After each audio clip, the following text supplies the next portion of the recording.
Hola, un cordial saludo para todos aquellos que nos están viendo en este momento. Le damos gracias a la doctora Diana Mejía de Nuevo Sendero por esta oportunidad que nos da de estar en este podcast de Forjadoras. Hoy tengo un grupo muy especial de amigas que hemos transicionado en este tiempo para poder conocer de nuestra vida, pero también para poder compartirla con ustedes. Quiero presentar este grupo tan especial, Sofía, que ella es una capellana y ella tiene un expertise religioso muy importante que nos puede ayudar en nuestra vida. También les presento a una mujer muy especial que se llama Elizabeth. Y Elizabeth, ella es una consejera profesional, máster en familia y también es coach de teología.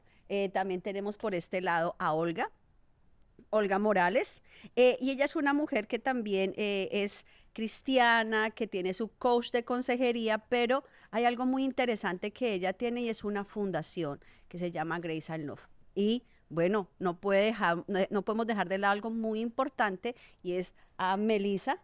Melissa, le damos gracias a Dios por la vida de ella, primeramente porque ella es una abogada que tiene esa experiencia en defensa de los derechos humanos y de esa violencia sexual que pueden tener los niños. Así que hoy queremos que nos acompañen en un tema que escogimos nosotras para poderlo compartir con ustedes y es así de interesante. Sí, es posible salir de una relación de violencia. Cada una de ellas nos compartirá desde su punto de vista, desde su experiencia, lo que ha sido este tema de la violencia en las relaciones, de la violencia en las familias, porque Nuevo Sendero se dedica a eso, a traer a tu vida herramientas para poder que crezcas, que salgas de esa situación. Y aquí hay un grupo de mujeres, siempre las tendrás, que te apoya, que te ayuda, y para eso es este podcast. Bueno,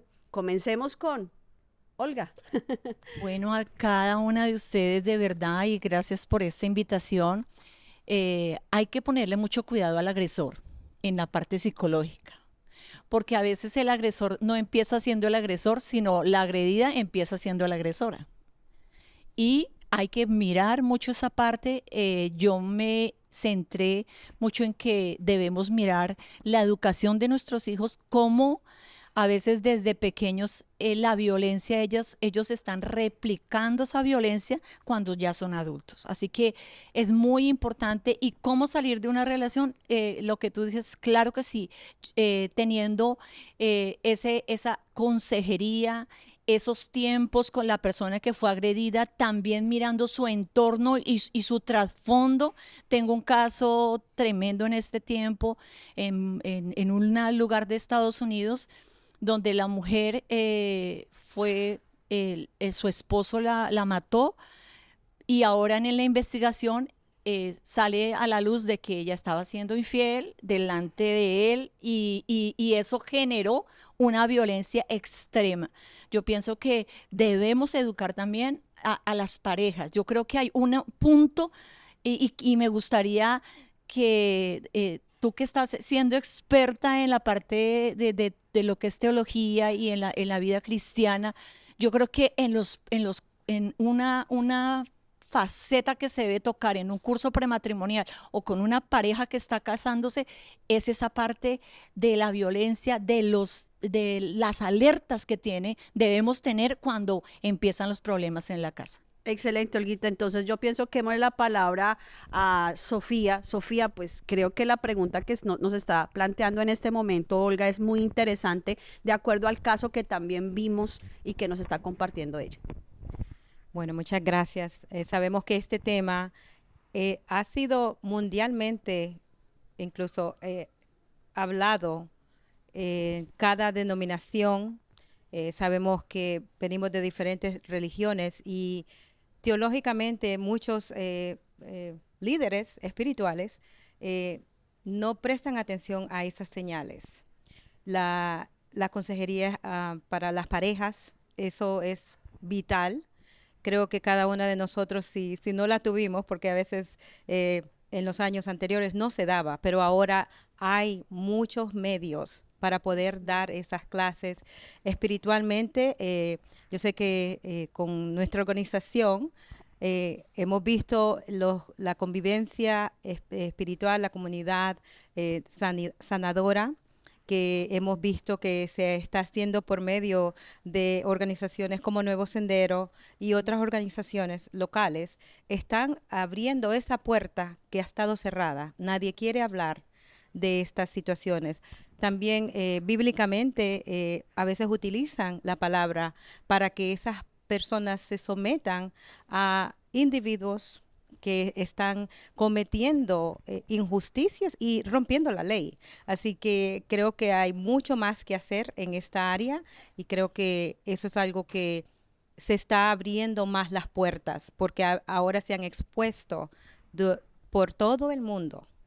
Están expuestos líderes espirituales que ellos mismos han cometido el abuso, la violencia doméstica, y eso ha abierto la puerta para que se abra la comunicación en nuestras iglesias, en nuestras comunidades, y estamos agradecidas por eso.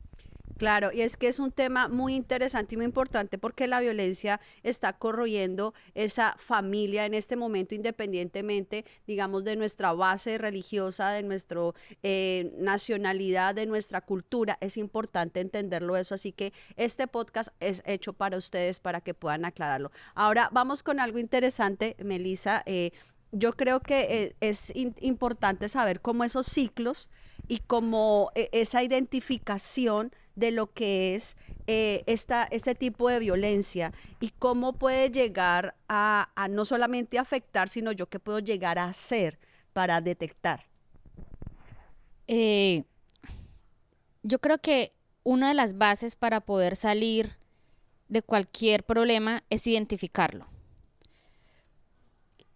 La violencia doméstica es un tema global, por eso hay una frase muy común de la doctora Diana Mejía que habla que es una pandemia, ¿sí? Así como el COVID afectó a nivel mundial, la violencia doméstica afecta a nivel mundial también, indistintamente de la educación, del estrato social o de la posición que se tenga.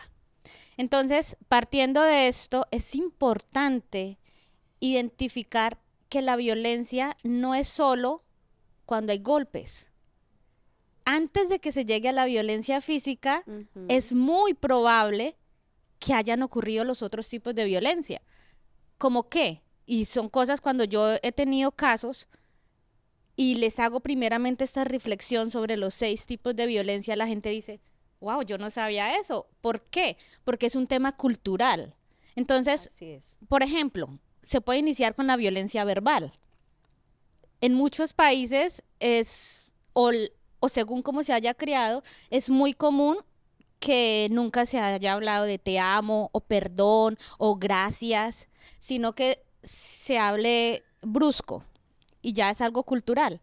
Entonces, cuando la persona se une a otro ser humano, a otra persona, a su pareja o se casa o algo, quizás está acostumbrado a que le traten así y es algo naturalizado.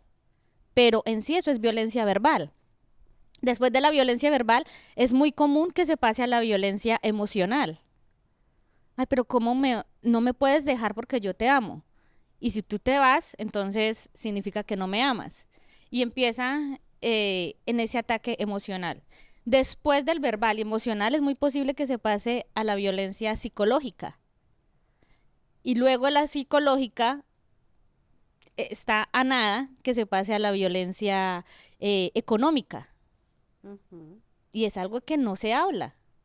Y después de la violencia económica también se puede pasar a la violencia física. Pero mira cuántos tipos de violencia pasamos antes. Y hay otro tema que no se habla entre las parejas y es la violencia sexual. Y pero ¿cómo? Si yo estoy casada, ¿hay violencia sexual? Claro, porque tú tienes el derecho a decir, no, hoy no quiero. O primero hablemos, o bueno, la razón que tengas. Pero si se hace algo en contra de tu voluntad, así estés casada o así tengas tu pareja, eso es violencia sexual también. Entonces es importante identificar en qué territorio estamos parados. Eso es interesante porque a veces no se dan cuenta y es algo que a mí me gusta mucho recalcar, que no se dan cuenta que la violencia ha entrado de una forma sutil y tú lo acabas de decir muy bien. Pueden ser por palabras, por sentimientos, por el dinero, por las emociones, por el área sexual, y uno lo normaliza. Así que, bueno, esta experiencia creo que de aconsejar, de guiar a personas, de guiar muchas veces a parejas o a personas, porque también un padre puede violentar a su hijo, viceversa, un hijo puede estar violentando a su padre en su edad adulta, en su vejez. Creo que hay mucha tela de dónde cortar, pero ¿cómo podemos seguir previniendo este aspecto en todos ellos? Para ti. Oh, Elizabeth. no capté la pregunta realmente, pero sí vamos a ir a la pregunta original, que fue si es posible salir de una situación de violencia doméstica. Muy buenos días para todos, buenas tardes, buenas noches, donde quiera que se encuentren. Aquí les saludamos, y a mis amigas aquí compartiendo, pues muchísimas gracias por la oportunidad, Gina. Es un momento importante para poder destacar algunos aspectos que tienen que ver con eso, de si es posible salir de la violencia doméstica. Bueno, me gusta rescatar lo que dijo Melissa. Primero, hay que identificar dónde estás, en qué punto estás.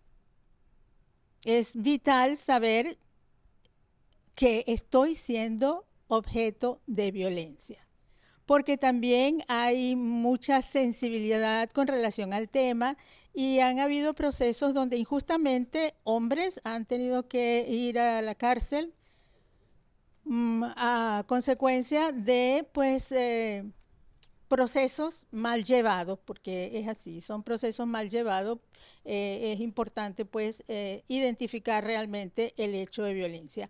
La violencia no es justificable en ninguna de sus formas, en ninguna de sus formas. Somos personas que tenemos derecho, ¿verdad? La Declaración de los Derechos Humanos nos establece un articulado para la defensa de la vida en primer lugar, pero la defensa de la vida y de la dignidad humana, que comienza con la concepción del ser humano hasta su último respiro. Y en ese orden de idea quiero resaltar que la violencia doméstica en particular coarta esos derechos. Entonces no es mi tema abordar el asunto de derechos humanos, es de Melissa, pero pues sí quiero tocarlo. Pero más aún ahondando en esto, pienso que todos debemos comenzar por eso, por la identificación. Identifico, pero ¿cómo lo identifico si yo he normalizado? Porque en mi familia, la violencia y el amor venían en un solo paquete. Todo venía paquetizado, somos familia. Todos nos perdonamos, no pasa nada, somos familia.